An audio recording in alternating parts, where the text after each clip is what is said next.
Hörmətli həmkarlar, hamınızı xoş gördük. Bugün mən sizə məlumat xarakterli bir video çəkirəm. Məqsədimiz odur ki, bir neçə gün öncə sizə göndərilmiş e-maildə paylaşılan linki necə dolduracağınızı izah etmək və orada bir əlavə sənəd də göndərilib. Həmin sənəd hansı məqsədlə göndərilib, bu barədə bir izahat verməkdir. Yəni sizə tam aydın olsun deyə.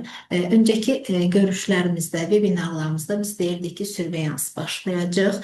Yəni bu göndərilən link olsun, sənəd olsun, surveillance, yəni səhiyyə xidməti ilə əlaqəli infeksiyalara epidemioloji nəzarətlə bağlıdır. Yəni əslində surveillance, epidemioloji nəzarət sadəcə bir məlumat toplamaq deyil. Bu həm də riskləri vaxtında görmək, düzgün qərar vermək, infeksiyaların qarşısını almaq üçün ən güclü alətlərdən biridir. Əgər ölçmürüksə idarə edə bilmirik, əgər izləmiriksə qarşısını ala bilmirik deməkdir. Elə buna görə də bütün İPIN sistemlərinin, infeksiyon nəzarət sistemlərinin mərkəzində surveillance əsas komponent kimi durur. Bunu Ümumdünya Səhiyyə Təşkilatı da bu şəkildə müəyyən etmişdir. Yəni effektiv surveillance apara bilsək, epidemioloji nəzarət apara bilsək, artan infeksiyaları görə biləcək, problemləri erkən aşkarlaya biləcək, tədbirləri real qiymətləndirə biləcək, real tədbirlər planı hazırlaya biləcək və bizim sizə göndərdiyimiz link, mən o linki sizinlə paylaşacağım.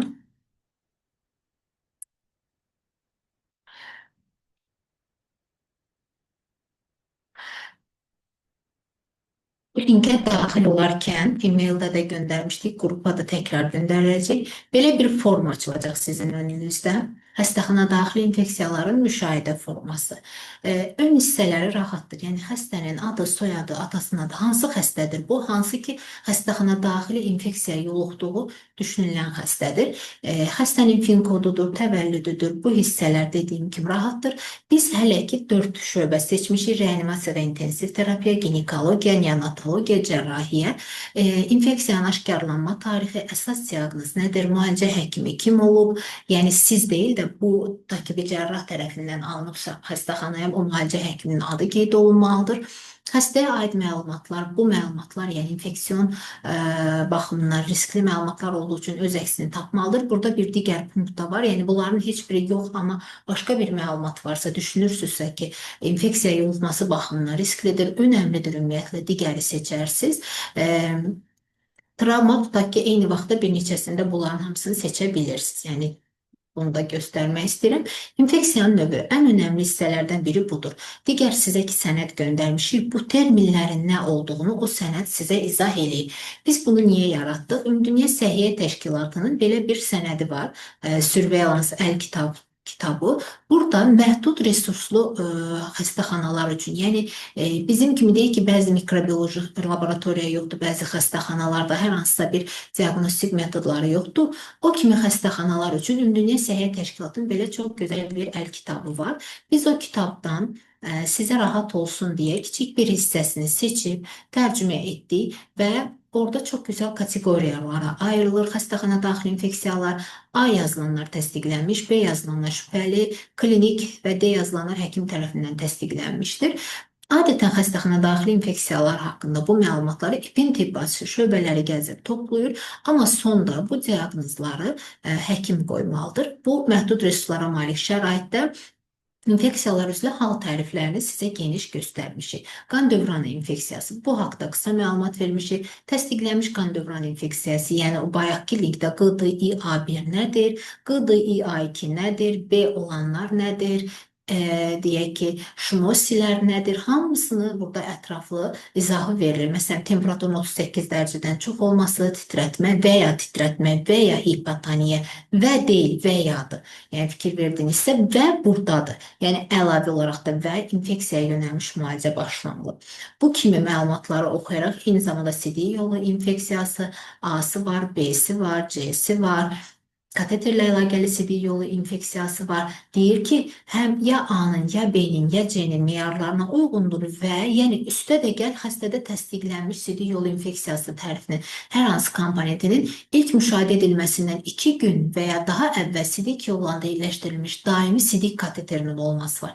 Yəni bu meyarlardan deyək ki, ya bundan, ya bundan, ya A-dan, ya B-dən hər hansısa bir təsdiq var.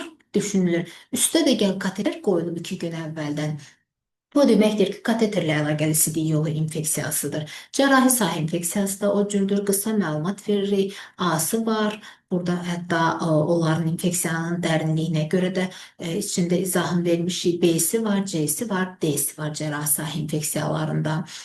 Pnevmoniyalarda da o şəkildədir. Qısa məlumat vermişik. Pnevmoniyanın da A-sı var, B-si var, C-si var və VAP nədir?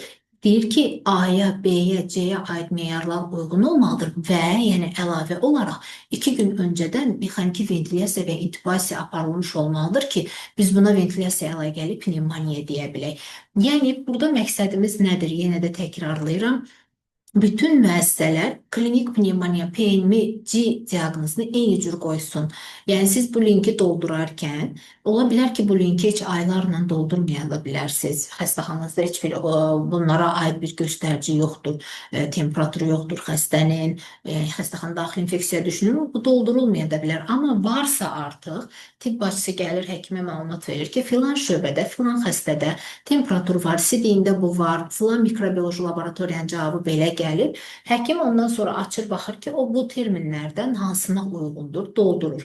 Eyni zamanda invaziv alətlərdə istifadə olunubsa xəstədə alətin adı, quraşdırılma tarixi, infeksiyaya səbəb olub olmaması, laborator göstəricilər, mikrobioloji nəticələr deyək ki, pozitivdir, negativdir, yəni bir şey tapılıb mı, tapılmayıb mı qeyd olunur. Nə materialı götürülüb, materialın götürülmə tarixi, cavab nə vaxt verilib, hansı patogen aşkarlanıb, antibiotikə həssaslıq qoyulub mu, hansı antibiotiklərə həssasdır, burada qeyd olunur. Müayinənin növü, nəticəsi qeyd olunur. Müalicələr, başlanılan antibiotik.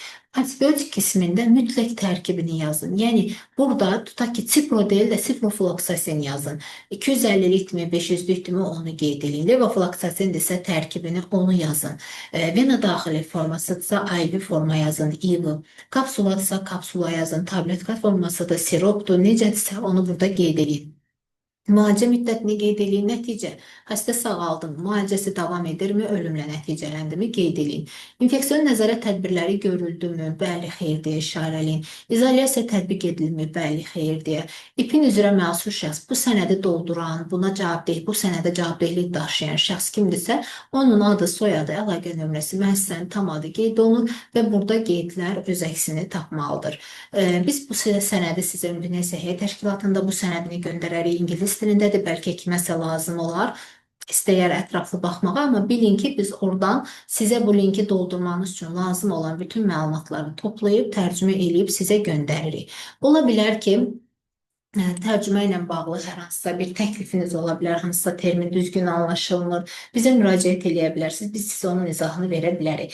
Bu, əslində sürveyans deyil, bu hələ ki epidemioloji nəzarət demək deyil, bu ona giriş deməkdir. Biz düşündük ki, birdən-birə epidemioloji nəzarət sürveyansa xəstəxanalarda başlaya bilmirik. Bir çox faktorlardan dolayı birdən-birə başlaya bilmirik. Bu etapda edə biləcəyimiz ən yaxşısı bütün müəssisələr xəstəxana daxili infeksiyalara eyni cür diaqnoz qoymağa başlasınlar. Bundan sonraki etapda, yəni bundan sonra dediyim yaxın 1-2 ay ərzində biz sizlə yenidən bu tip ya video paylaşacaq, ya webinar keçirərək başqa bir link paylaşacaq. Orada artıq siz bu linki deyil də davamında sonra başlayıb o linki dolduracaq. Orada artıq tam-tamına sürveyans olur. Orada düsturlar olacaq, necə hesablanmalıdır, necə qeyd olunmalıdır. Amma bu düsturu da hesablamaq üçün öncəsində bilməliyik ki, qan dövranı infeksiyasının təsdiqlənmiş halı nədir, şübhəli halı nədir, xəstəxana daxili pnevmoniyalar nədir? Bunları tam hamımızın eyni bilməsi üçün, istər Bakı, istər regionlar olsun, eyni cür bilməsi üçün biz bu birinci etapı başladırıq. Dediyim kimi, bunu bir növ giriş kimi düşünün, amma burada da nə suallarınız olsa indidən verin ki, qaranlıq qalan tərəfi olmasın. Ola bilər, hansısa termin biz oxuyuruq, tam aydındır. Siz deyə bilərsiniz ki, bu hissələr aydın deyil, bu söz tam başa düşülmür, biz ona uyğun da dəyişiklikləri edə bilərik. Bu bir növ test mərhələsidir. Əsas önəmli olan bizim bundan sonraki mərhələmiz olacaq ki, orada artıq dediyim kimi bunların əsasında biz sürveyansa tam başlayacaq. Bu qədər. Suallarınızı ünvanlaya bilərsiniz istənilən vaxt. Biz hər zaman cavablamağa hazırıq. Hər birinizə işinizdə də uğurlar arzulayıram.